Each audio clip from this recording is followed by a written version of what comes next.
स्वागत है आप सभी का स्कोप 360 चैनल पर। मैं हूं शिव कुमार यादव। इस वीडियो में हम एयू एंट्रेंस एग्ज़ाम 2021 की प्रिपरेशन में बीए इतिहास का पार्ट 10 करेंगे। और आज का हमारा जो टॉपिक है इतिहास में वो दिल्ली सल्तनत।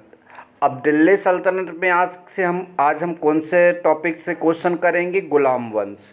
दिल्ली सल्तनत में कई वंश हैं, गुलाम वंश है, खिलजी वंश है, तुगलक वंश है, तो ऐसे करके कई वंश हैं।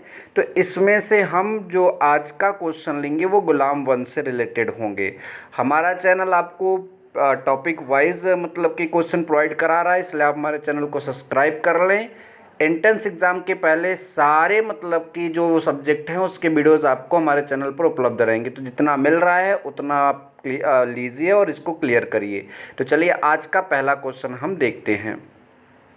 तो आज का हमारा पहला क्वेश्चन है यहाँ पर, जैसा कि आप सबके सामने दिख भी रहा है कि निम्नलिखित में से कौन दिल्ली का प्रथम सुल्तान था जो युद्ध में लड़ता हुआ मारा गया? ठीक है, तो दिल्ली का कौन ऐसा प्रथम सुल्तान था जो युद्ध में लड़ता हुआ मारा गया? ठीक है, तो आपको इसमें से यह बताना है कि ऐसा कौन सा सुल्तान था।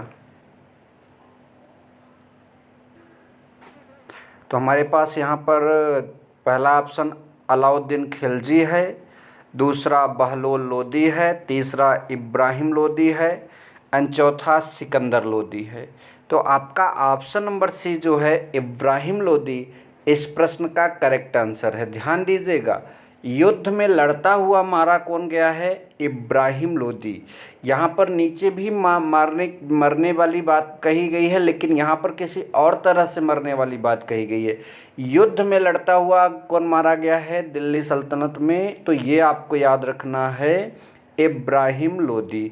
तो ये बात आप सभी को याद रखना। चलते हैं नेक्स्ट प्रश्न की तरफ। दूसरा, दिल्ली सल्तनत के किस सुल्तान की मृत्यु चौगान अर्थात पोलो खेलते समय हुई?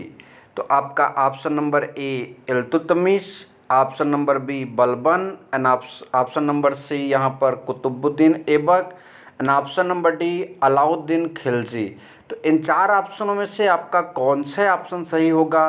तो आप सभी को बता दें कि option number C Qutubuddin Aibak जो है इस प्रश्न का सही आंसर होगा। यह जो है कि क्या कहते हैं, पोलो खेलते समय घोड़े से गिरने के कारण इनकी मृत्यु हो गई थी। चलेंगे नेक्स्ट प्रश्न की ओर। अब हमारा जो नेक्स्ट प्रश्न है यहाँ पर प्रश्न संख्या 3 लिखा है, कुतुब मीनार का निर्माण किस सूफी की याद में किया गया था? कुतुब मीनार का निर्माण जो है किस सूफी की याद में किया गया था?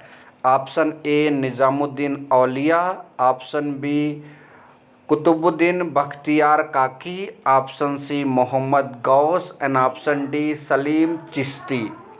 तो याद रखिएगा कि कुतुबुद्दीन बख्तियार काकी जो हैं इनकी याद में कुतुब मीनार का निर्माण किया गया था। चलिए नेक्स्ट प्रश्न की ओर चलते हैं। गुलाम का गुलाम, जी हाँ, गुलाम का गुलाम जो है किसे कहा गया था? गुलाम का गुलाम किसे कहा गया था? ऑप्शन ए यहाँ पर है इल्तुतमिश, ऑप्शन बी यहाँ पर है बलबन, ऑप्शन सी यहाँ पर Qutubuddin Aibak and option D यहाँ पर अलाउद्दीन खिलजी। तो इन सभी ऑप्शनों में से जो ऑप्शन नंबर आपका ए है वो सही हो जाएगा, इल्तुतमिश।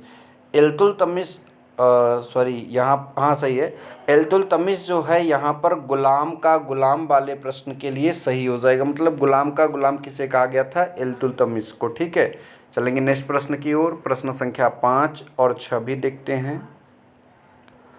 प्रश्न संख्या 5 में लिखा है, भारत की प्रथम मुस्लिम महिला शासिका कौन थी? ऑप्शन ए चांद बीबी, option B Razia Sultan, option C Gulbadan बेगम और ऑप्शन डी नूर जहां। तो इस प्रश्न में कौन सा सही ऑप्शन होगा ये यहाँ पर हम सबको बताना है। ठीक है, तो चलिए देखते हैं। तो आप सबको पता भी होगा शायद, रजिया सुल्तान जो है इस प्रश्न का सही आंसर हो जाएगा। नेक्स्ट प्रश्न की बात करेंगे तो लिखा है, भारत के किस मध्यकालीन शासक ने एकता व्यवस्था प्रारंभ की थी? भारत के किस मध्यकालीन शासक ने एकता व्यवस्था प्रारंभ की थी, ये यहाँ पर आपको बताना है। Option A Iltutmish, option B Balban, option C Qutubuddin Aibak, option D यहाँ पर है अलाउद्दीन खिलजी। तो एक बार इल्तुतमिश वाला ऑप्शन आपका फिर से सही होता है। मध्यकालीन शासक जो थे भारत में एकता व्यवस्था की प्रारंभ करने वाले वो इल्तुतमिश थे और इन्हें गुलाम का गुलाम भी कहा गया है, जैसा कि प्रश्न संख्या 4 में हमने देखा भी था। ठीक है, चलेंगे नेक्स्ट प्रश्न की ओर जल्दी से।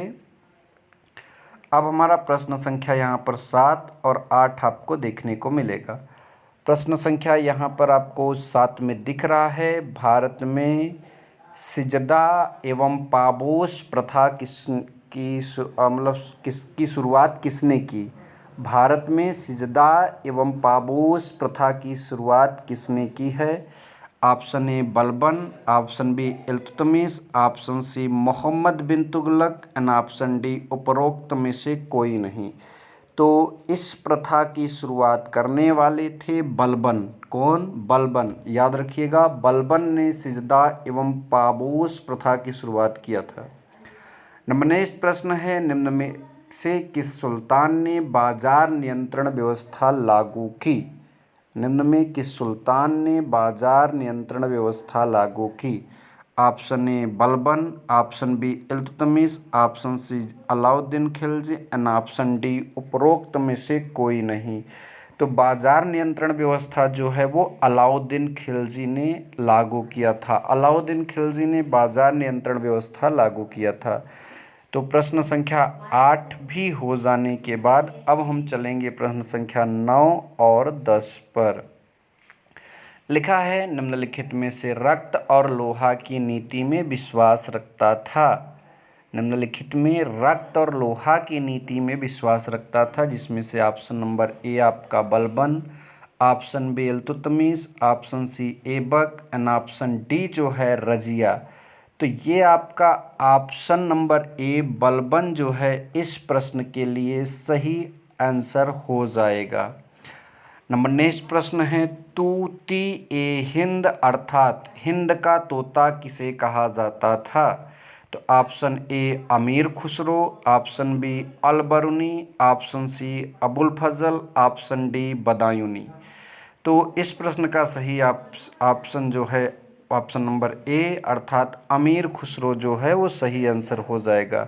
वीडियो अच्छा लगा हो तो वीडियो को लाइक और शेयर ज़रूर करें। चैनल पर पहली बार आए हैं तो चैनल को सब्सक्राइब करके जाएं। Thank you so much. जय हिंद, वंदे मातरम।